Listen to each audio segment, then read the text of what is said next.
మనము మన జయనామగుణ సంకీర్తనలో భాగంగా మనము తారామాత, తారాపీఠ్ కలకత్తా కూడా అమ్మ అనుగ్రహించింది.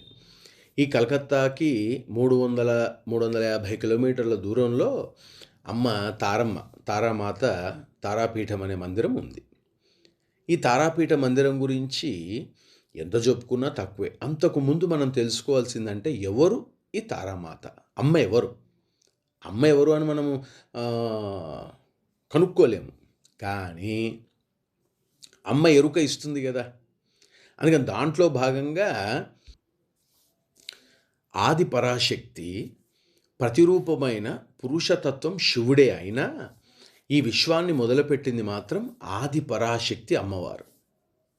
ఆది పరాశక్తి అమ్మవారు. ఈ ఆది పరాశక్తి అమ్మవారే మహితి ప్రాణశక్తి అని మన యోగ్దానంద మహారాజులు అనుగ్రహం ఇచ్చారు.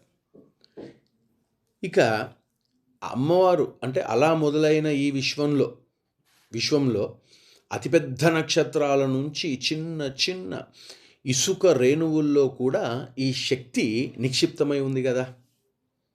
ప్రతి రేణువులోనూ మొత్తం ప్రపంచమంతా విశ్వమంతా కూడా శబ్దమయము, కాంతిమయము. ప్రతి దగ్గర అణువులోనూ ప్రాణశక్తి ఉందే. అందుకని అన్నిట్లోనూ శక్తి నిక్షిప్తమై ఉంది కదా. అలా విశ్వాన్ని నడిపించటానికి, పనులు సక్రమంగా జరగటానికి ఆ శక్తి నుంచి కొంతమంది దేవీ దేవతలు ఉద్భవించారు. కానీ పుట్టుకతోని మనలో ఉండేది అంటే ఎట్లా, మనకు తెలిసిన ముగ్గురు మాత్రమే కదా. పార్వతీదేవి, లక్ష్మీదేవి, సరస్వతీదేవి.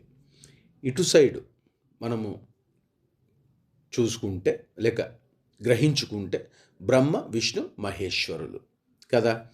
అయితే దీంట్లో మొట్టమొదటగా విష్ణుమూర్తి, లక్ష్మీనారాయణుడు. ఆ లక్ష్మీనారాయణ స్వామి విశ్వాన్ని నడిపిస్తూ అన్నింటినీ గమనిస్తూ ఉంటారు.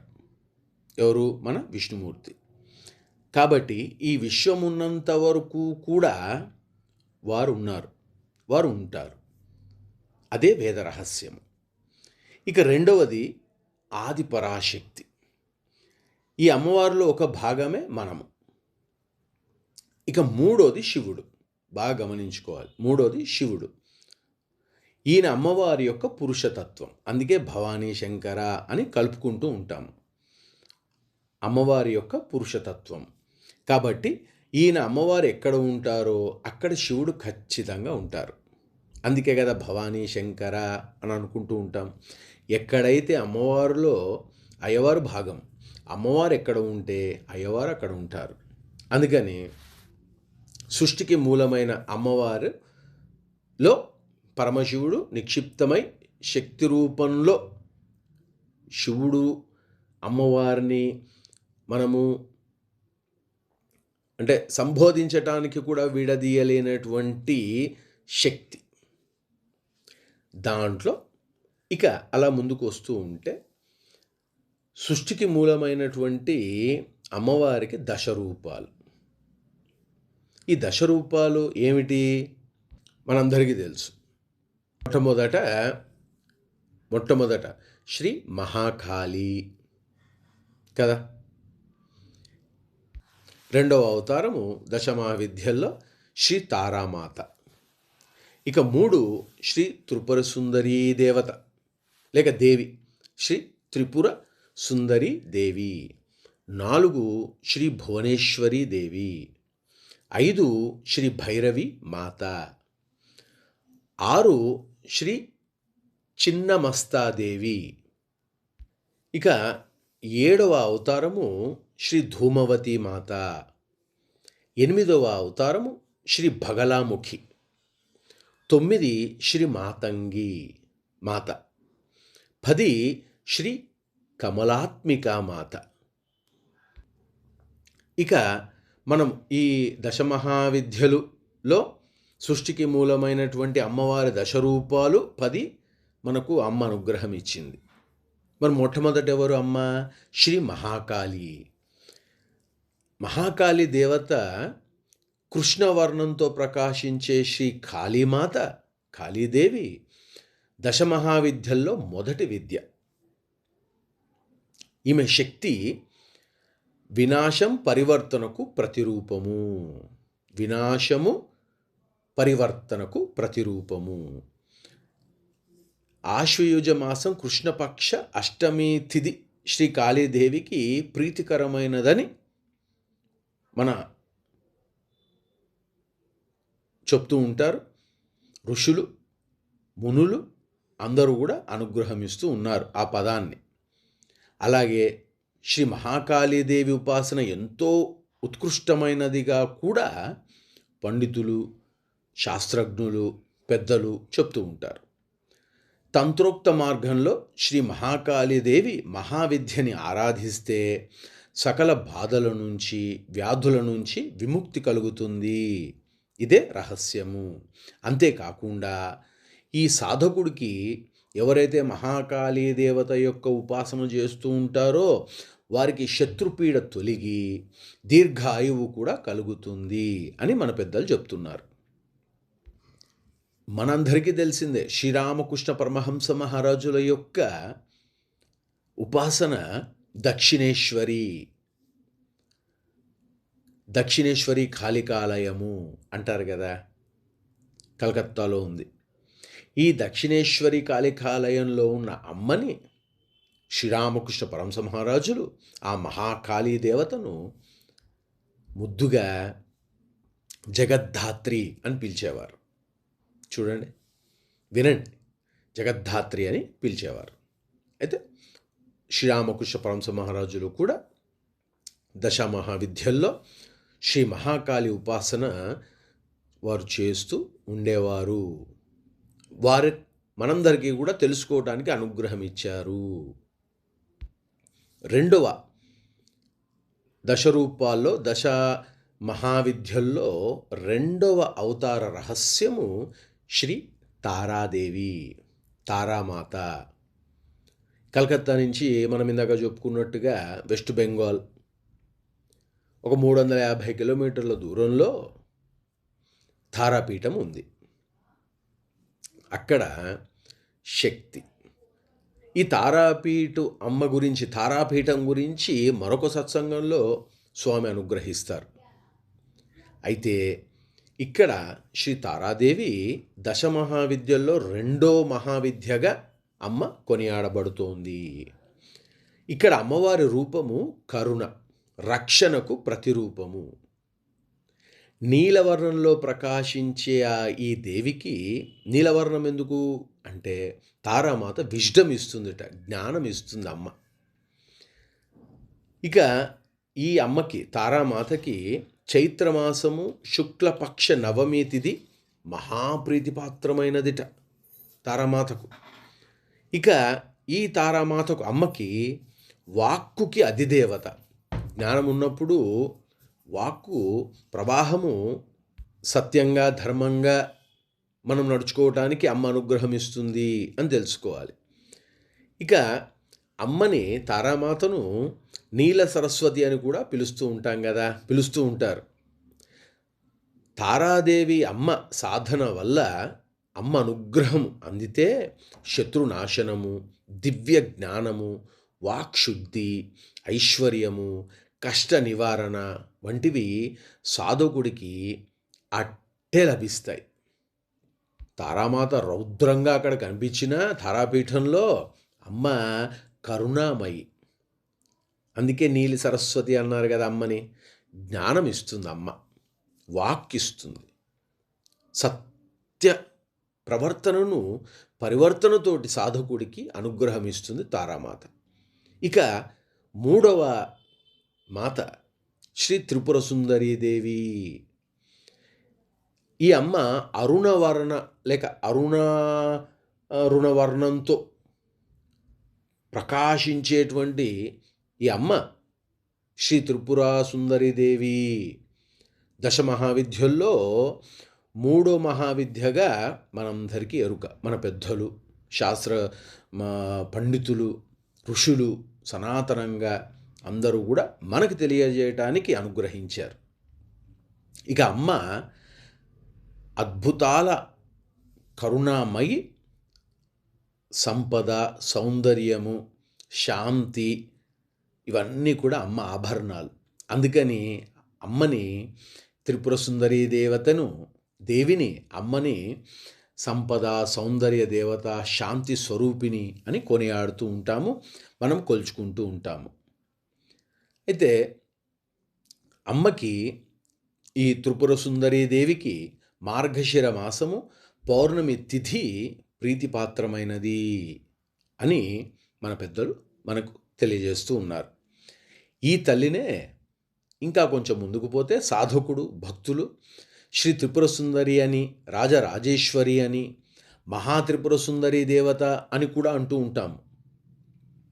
ఎంతో మహిమాన్వితమైన అమ్మవారు ఎవరు? మన శ్రీ త్రిపుర సుందరి దేవి అమ్మ, మాత. ఒకవేళ సాధకుడు ఈ అమ్మవారి యొక్క మహావిద్యను ఉపాసిస్తే సాధకుడికి కష్ట నష్టాల నుంచి విముక్తి, మానసిక శాంతి, భోగము, మోక్షము కలుగుతాయని మన పెద్దలు అనుగ్రహిస్తూ ఉన్నారు, మనకు చెప్తూ ఉన్నారు. అది సత్యము. ఇక 4వ అమ్మ, దశమహావిద్యల్లో 4వ మహావిద్య శ్రీ భువనేశ్వరి దేవి అమ్మ. దశమహావిద్యల్లో 4వ మహావిద్య శ్రీ భువనేశ్వరి దేవి అమ్మ.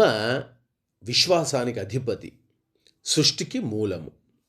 ఎవరు? మన భువనేశ్వరి దేవి అమ్మ.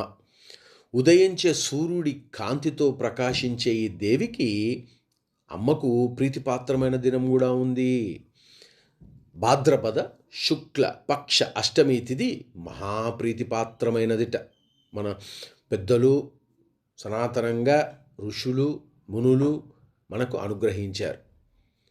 ఈ భువనేశ్వరీ దేవి సంపూర్ణమైనటువంటి సౌమ్య రూపిణి అమ్మ. భువనేశ్వరీ దేవి అంటేనే మురిసిపోతూ ఉంటాం మనం.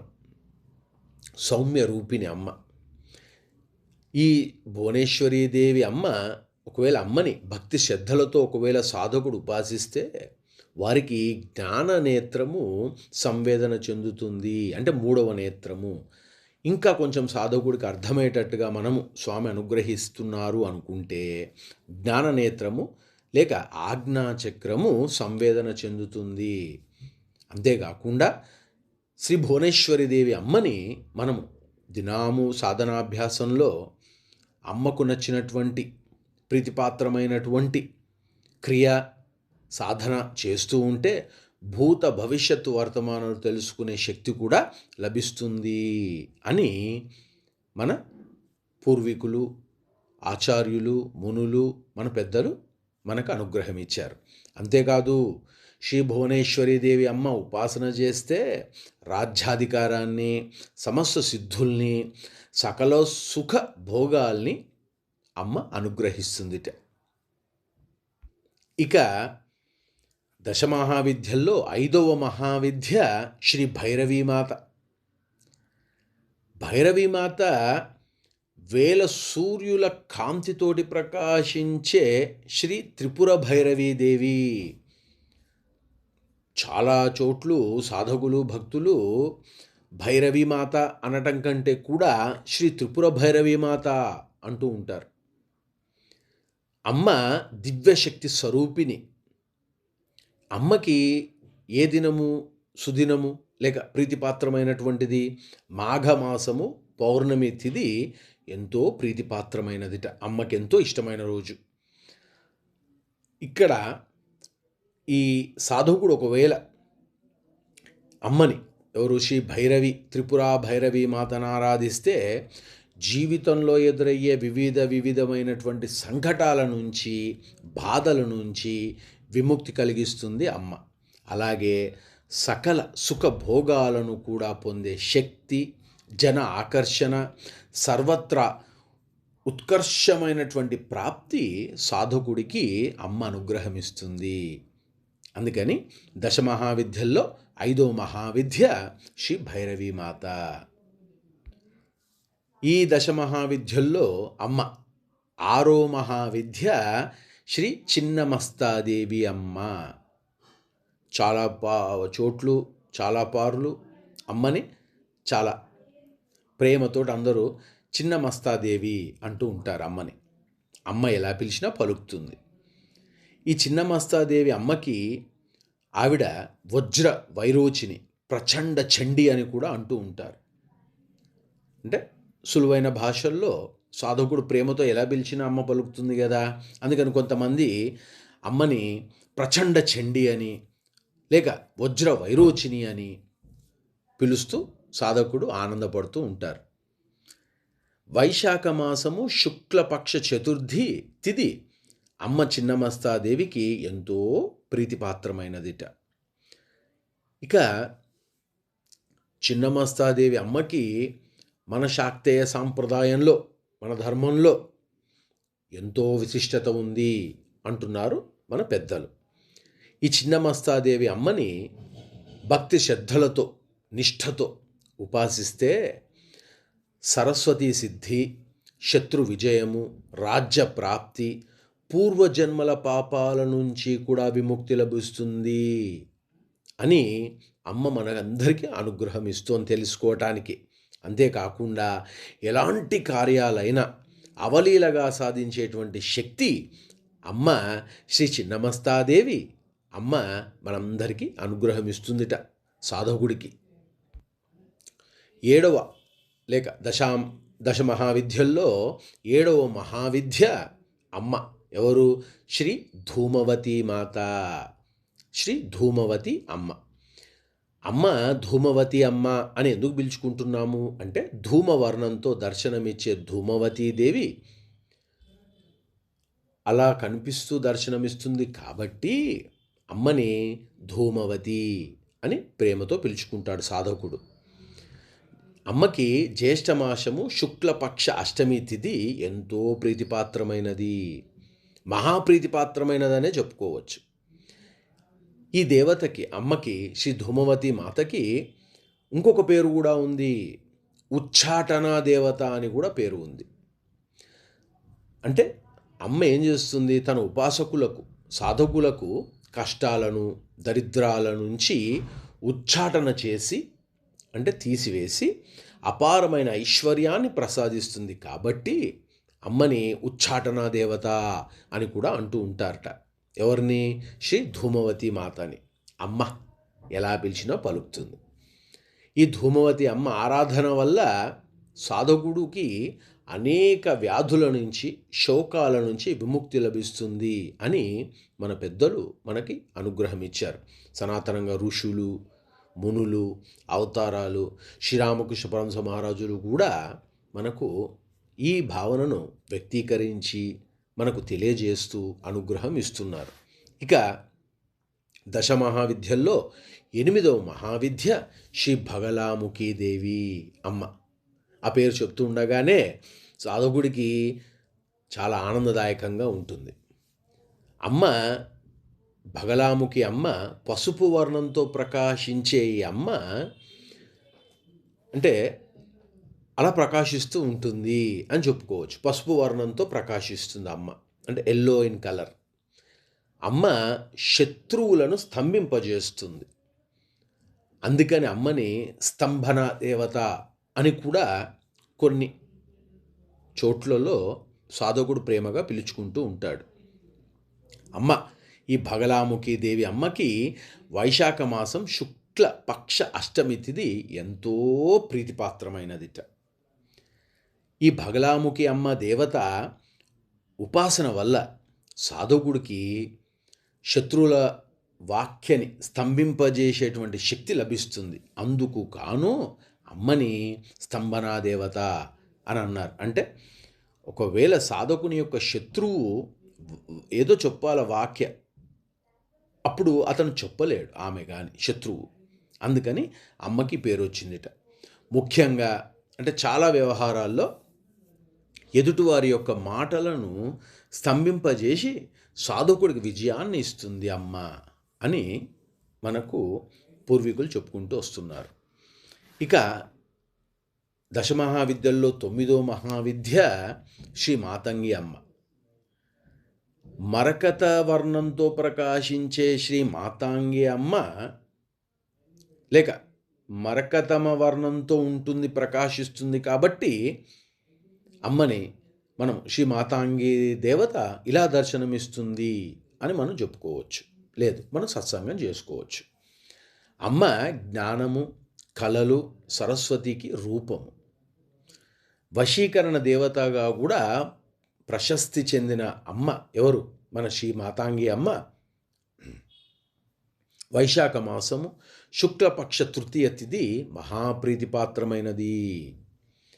రాజమాతంగి లేక లఘుశ్యామల, ఉచ్ఛిష్ట చండాలి అనే పేర్లతో కూడా శ్రీ మాతాంగి అమ్మని, దేవిని అందరూ పిలుస్తూ ఉంటారు సాధకుడు ప్రేమతోటి. అమ్మ ఒకవేళ సాధకుడు శ్రీ మాతంగి అమ్మ ఉపాసన సాధన ద్వారా వాక్శుద్ధి, వశీకరణ శక్తి, ఐశ్వర్య ప్రాప్తి ఇవన్నీ కూడా లభిస్తాయి అని మన పెద్దలు మనకు అనుగ్రహం ఇస్తున్నారు. ఇక దశమహావిద్యల్లో 10వ మహావిద్య శ్రీ కమలాత్మిక అమ్మ. అమ్మ శ్రీ పద్మాసనిసి అంటే శ్రీ కమలాత్మిక అన్న అర్థమేమి అంటే పద్మాసనాసిని అయి, అంటే పద్మాసనంతో ఆసనం పైన కొలువై ఉన్నటువంటి స్వర్ణ కాంతులతో ప్రకాశించే అమ్మ శ్రీ కమలాత్మికాదేవి. దశమహావిద్యల్లో 10వ మహావిద్యగా ప్రశస్తి లేక మనకు అనుగ్రహంగా తెలుస్తోంది. అమ్మ సంపద, సమృద్ధి, లక్ష్మీ రూపము, సకల ఐశ్వర్య ప్రదాయిని కాబట్టే అమ్మ కమలాత్మికా దేవత, దేవి అని సాధకుడు ప్రేమతో పిలుచుకుంటూ ఉంటారు. అమ్మకి మార్గశిర అమావాస్య తిథి మహాప్రీతిపాత్రమైనది. అమ్మ ఎవరు? శ్రీ కమలాత్మిక మాత. అమ్మ లక్ష్మీ స్వరూపిణి, శాంత స్వరూపిణి.